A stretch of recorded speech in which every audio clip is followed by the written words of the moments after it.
আসসালামু ভাইয়া, ওয়ালাইকুম আসসালাম।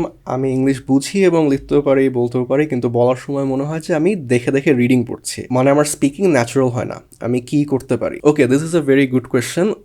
স্পিকিংটা ন্যাচারাল হওয়া অনেক ইম্পর্ট্যান্ট। এখন এইটা মেইনলি যে কারণে হয় না সেটা হচ্ছে স্ট্রেস অ্যান্ড ইন্টোনেশন, এই দুইটা জিনিসের কারণ। তো এটা এই ছোট্ট ভিডিওটা ডিসক্রাইব করা সম্ভব না। আপনি যদি ইউটিউবে যান বা গুগলে সার্চ দেন, এই জিনিসটা ইজিলি বুঝতে পারবেন।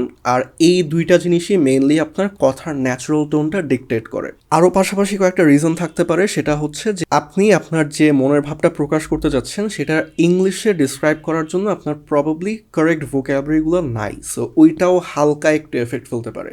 বাট মেইন জিনিস always stress and intonation. But যদি আমি একটু অল্প করে বলি, স্ট্রেস হচ্ছে বেসিক্যালি আপনি একটা সেন্টেন্সের মধ্যে কোন ওয়ার্ডটা একটু জোর দিয়ে বা একটু পজ দিয়ে বলছেন আপনার মেসেজটা কনভে করার জন্য।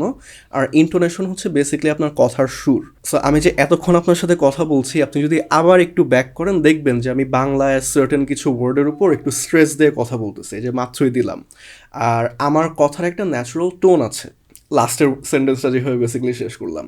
সো এইটাই মেইনলি আপনার কথাটাকে ন্যাচারাল করা।